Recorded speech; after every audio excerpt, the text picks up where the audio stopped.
Cette vidéo est une contrepartie Tipeee, vous pouvez m'en faire une ou plusieurs, et pour seulement 3 menus kebab, vous pourrez me proposer un sujet de vidéo. Et c'est El Mando qui ouvre le bal des vidéos, en me demandant de critiquer Carnet 88. Carnet 88 est un film français réalisé par Sylvain Yonnet, sorti en 2019. Il nous raconte l'histoire... Ah, ouais.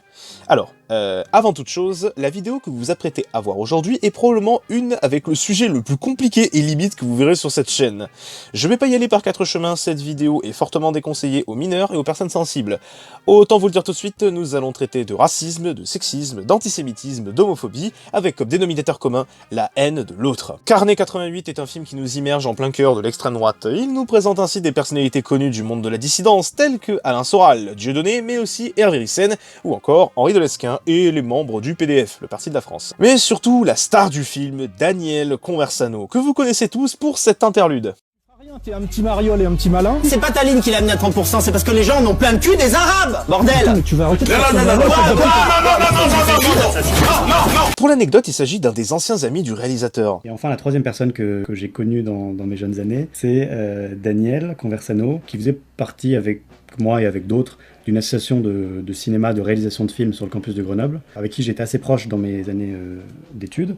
Ensuite, on s'est un peu perdu de vue, et il est parti travailler avec Dieudonné, et ensuite il s'est vraiment radicalisé du côté de l'ultra-droite. C'était un jeune homme entièrement concentré sur l'art, la littérature, le cinéma, qui n'était pas du tout politisé, entouré d'ailleurs de gens plutôt à gauche. Moi, quand je l'ai connu, il était en couple avec une fille qui était militante à l'UNEF, puis il était étudiant en lettres modernes et en philosophie, donc c'était des milieux qui étaient très loin de tout ça. Je crois que c'était une personne assez sensible, était aussi assez lunaire et qui ne voyait pas vraiment quelle place il pouvait avoir dans la société actuelle. Ce dernier nous servira de porte d'entrée au sein de l'extrême droite jusqu'à son débat avec Alain Soral. Ainsi, le film nous enfonce au fin fond des abysses d'un univers fait de béton et d'acier, tapis dans l'ombre d'une société consensuelle, la française, même si le film nous amène en Suisse et en Hongrie. Mais en dépit de son propos, pourquoi ce film est-il, selon moi, un chef-d'œuvre ? Eh bien, car ce n'est ni un documentaire fiction, ni un documentaire orienté politiquement. Mais le film n'est pas non plus 100% neutre. Parfois, il se permet de montrer la pensée nationaliste face à ses contradictions. Comme ici, lorsque Conversano mange au McDo en citant du Nietzsche, très anticapitaliste, ou bien lorsqu'il filme Daniel déclarer que les blancs nationalistes ne commettent jamais d'attentats. Par quoi ça se traduit dans le réel? Est-ce qu'il y a des mosquées qui sont explosées? Est-ce qu'il y a des juifs qui se font étriper?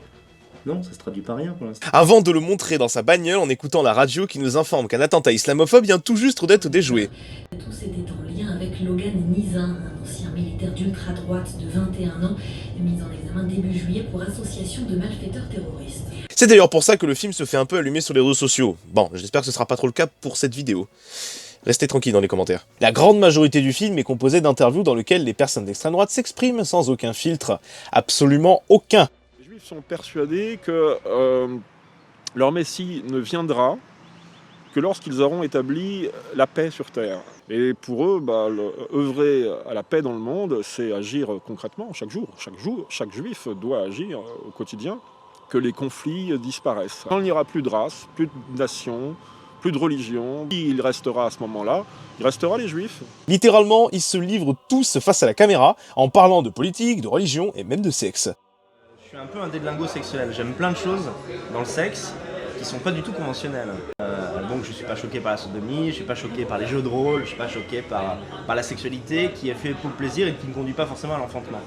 Et sans aucune voix off, ce qu'il y a de tout simplement hallucinant avec Carnet 88, putain c'est désagréable, c'est que non seulement le film nous confronte à l'extrême droite en face à face, mais surtout il nous permet de mieux comprendre leur haine. Réalisme est probablement le nom qui convient le mieux pour définir le métrage, choisissant de filmer les personnages le plus proche possible, en 4 tiers, ou plutôt un 1/33, le 4 tiers c'est la version télé, comme pour la Snyder Cut, et en particulier Daniel Conversano, dans des lieux familiers, une soirée avec des bières et des potes, un bar, etc., enfin des trucs qu'on ne peut plus faire aujourd'hui.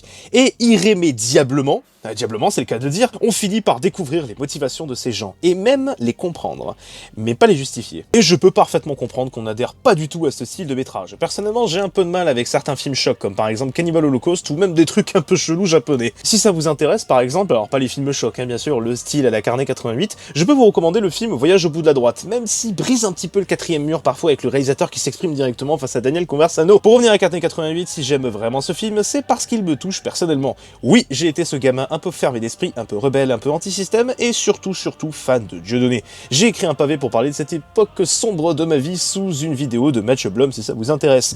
Mais disons que si j'en suis sorti, c'est parce qu'un jour j'ai entendu Alain Soral nous sortir qu'il aimerait être le De Magrel français. Ouais.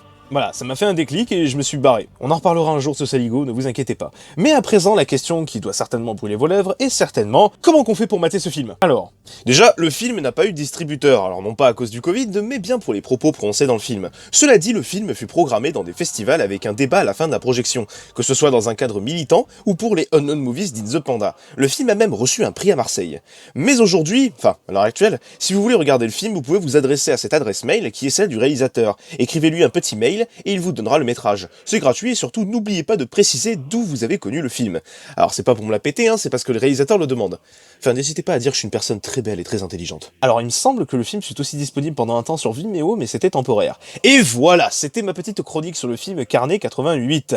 Oh, du premier coup, si vous avez été intrigué par le bousin, foncez le demander au réalisateur, avec un minimum de politesse quand même. Et quant à moi, je vous encourage à partager cette vidéo sur internet et à commenter parce que la section commentaire est un petit peu vide en ce moment. Allez, ciao!